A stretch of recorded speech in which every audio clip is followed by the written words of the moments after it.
Hola, chicas y compañeros. Hi, I am Dr. Stone Meredith, and in my CSU Global classrooms, everybody calls me Dr. M for short.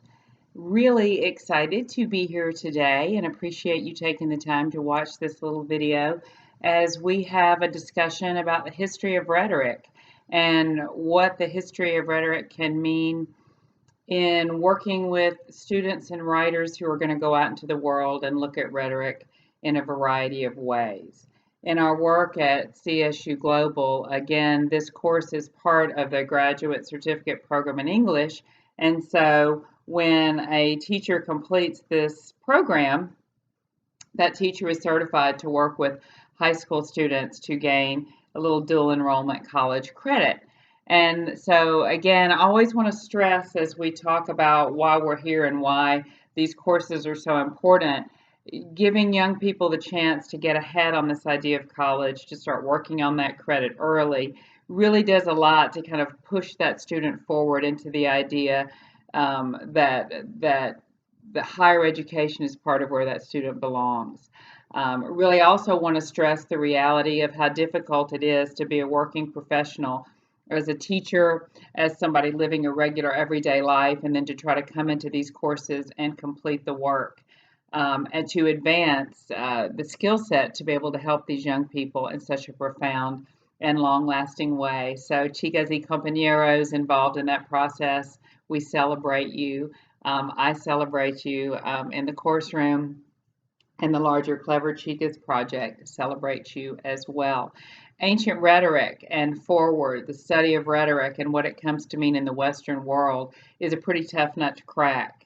Honestly, I spent a large part of my PhD, my doctoral career, with Dr. Philip Scipiora, who would later become my dissertation director, trying to really get my arms around what rhetoric meant and why the history evolved the way it did, particularly for those of us in the West, and then those of us working with American high school students for what it will come to mean in America and the way we think about ideas and the way we examine pieces of rhetoric. Um, Really, for us, when we talk about the history of rhetoric, we do go back to ancient Greece.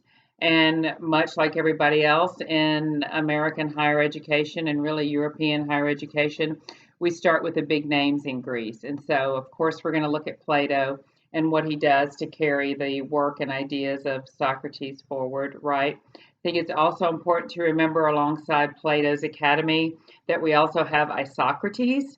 And so I'll share with you some of the ideas that Dr. Phil Scipiora guided me to. When you think about Plato and you think about who he was and you think about his academy, it's really important to remember that males went there, right? Because there is no feminist movement, right? Women are doing different things in ancient Greece. But when you went to the academy, you stayed there for a very long time, maybe up to 20 years. And they spent their days working on a variety of pursuits. Debating commonplaces was a big part of the day. And so maybe you would put in binaries of an argument and debate either end. So if you've ever taken a philosophy class, you know, they gave you some crazy thing. You know, here's a can of Campbell's soup, prove that it's on the table or prove that it isn't. If a murderer comes to the door and says, tell me where your best friend is, or I'm going to kill you, what should you do? Commonplaces in the ancient Greek world are really not unlike what we think of today. Should one marry? Should the government tax? All those kinds of issues that are really common to everyone's life and often end up under legislation and certainly under discussion in sacred and secular ways are really some of the ideas that the Greeks, the ancient Greeks, looked at. And as we begin this foundation and this idea of the study of ancient rhetoric, I think it's also really important to remember that Plato was not at the beginning, even though we see him that way, right? Thanks to some of our great Enlightenment thinkers like Jefferson, Franklin, and Paine in the United States and America, who looked back to those ancients and Enlightenment and really went to Plato as kind of the foundation to start their beginning. It's important to remember that Plato came into a pretty well-developed idea of what rhetoric and language meant. He's really just the first to begin to define it. And then, of course, Aristotle will come after him and expand and expound on what some of those ideas mean. And so a key thing to do again is to remember that Plato comes in to a culture and a community that is very nationalistic. Greece has worked hard to become a nation, or a gathering of states, maybe is more accurate to say. And everything that they wanted to do as a culture was for the betterment of Greece and to what it would mean to be a Greek citizen. And hundreds of years later, after Greece falls and Rome rises to power, they'll follow in that method with rhetoricians and thinkers like Cicero, for example. So this idea that what can we do that will be best for Greece brings about some thinkers who are often seen as counter to Plato, and I will argue rightly so. And those are the sophists.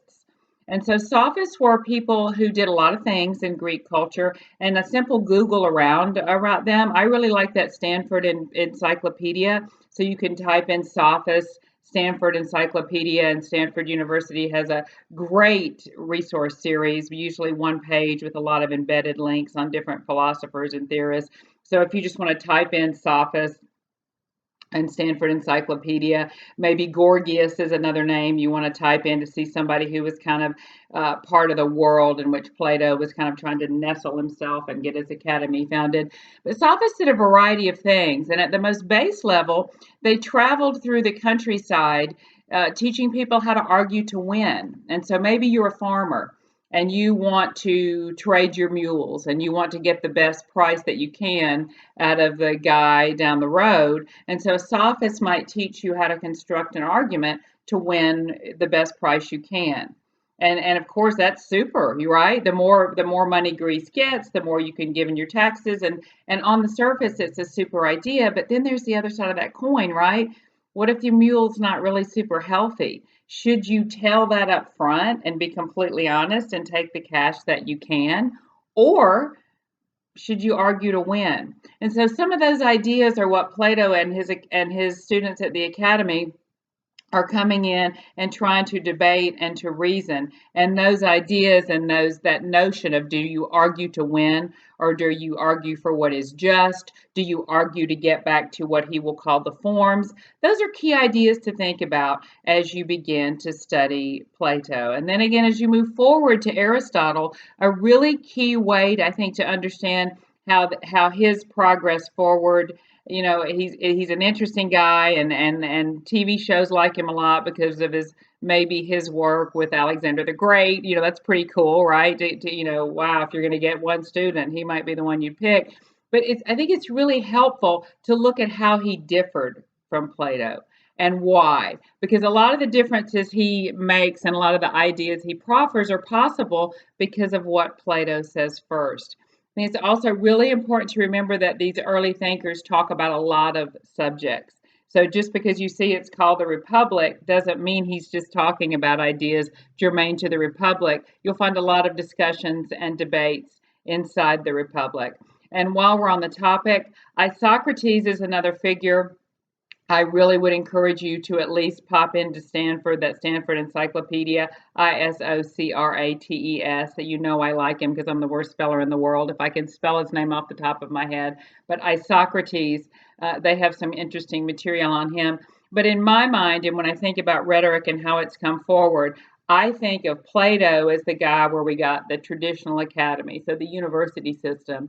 And from Isocrates, we got what will become more of a community college. And so a lot of warriors came out of the academy and came out of the Isocrates school of thought.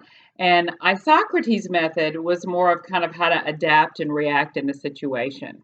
And Plato is looking more to the form. How do I get back to the form? The idea is that one can never reach the ideal, but our goal is to always strive for it and to work to define what that ideal might be. Whereas Isocrates was more down in the dirt, right? He was more, if you're in the situation and these are your options, how do you find opportunity? And honestly, evidence seems to indicate that perhaps Isocrates had more successful warriors, but certainly for a variety of reasons, namely the notes that Plato required his students to take. We know more about him, and his ideas certainly have shaped the West over and over and over and over again. You might also, as you're looking at some of these early thinkers, look around at how we came to gather his texts. And again, simple Google searches will tell you about some of the discoveries in the Turkish world of these texts and how Constantine took them there, how they managed to be preserved, how scholars have unearthed them fairly recently and been able to use the notes and the methods and the citation styles used by Plato's students to, in fact, discern that these were indeed texts that date back to that time and ideal, which leads to a final point I'll make about these early Greek thinkers, and that is the idea that our current citation methods really date all the way back to the Platonic ideals and the method of writing as you cite. So sometimes that can help sell the idea of why citation matters to students. Moving forward to ancient Rome, big thinker I really want you to take a peek at is Cicero, not just because he's my absolute favorite, but because the position he held in Rome, I think, is important. A lot of myths about who he was. Allegedly, he had a speech impediment and he overcame it. So he's a hero in that way. The story goes that he traveled the footsteps of the ancient Greeks to try to really connect with them and go to the places where they had spoken. That's an interesting piece.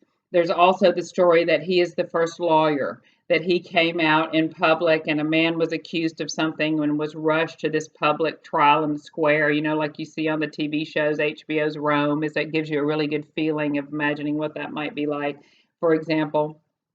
And then this guy was rushed to trial and he defended him and he was released. And then later, another man who was probably guilty, the story goes, Cicero defended as well. And so that's where we get this idea that every man, guilty or innocent, deserves a fair defense by a jury of his peers, which would have worked nicely in that Senate system and that demos, that democracy idea that Cicero lived in and wrote so much about. So he's a really big figure. Another point about the ancient rhetoricians that resonates often well with students is this reality that they were rock stars. So we had The Weeknd recently do the Super Bowl in Tampa Bay. And we've had these other big figures, the idea that you make it to the Super Bowl or you make it to perform at some national setting, you're a big star. These speakers or orators, as Cicero would come to be known, and as he would write a text entitling it thus, they were rock stars of the time. The idea that people would gather in the square to hear these great speakers, to learn about what was happening, to hear these debates, these commonplaces take place is really significant and probably contributes to the fact that their ideas do make it forward. People do work to preserve their texts, and scholars for thousands of years still work to try to locate and evidence that, in fact, these texts do date back to those times. So as you're moving forward, particularly to the more modern rhetoricians who deal in the postmodern world and the idea of we have to deconstruct everything, and the answer is there is no answer, I always invite you to go back to that idea of the ancient world and remember that what rhetoric is really all about. Rhetoric is really all about trying to find ways to communicate. And then once that communication tool is presented, asking yourself, what's really going on here? How effective is it really? Are there any trappings in place? Are there any logical fallacies, right? An idea that connects back to the ancient Greeks. Are there any red herrings? A term that will move over to literature as well. And again, all of these tools can be found easily with the Google search, the Stanford Encyclopedia of Philosophy, and typing in your rhetorician's name will give you some great background information and a quick, clean, peer-reviewed one-page source that will have a lot of embedded links.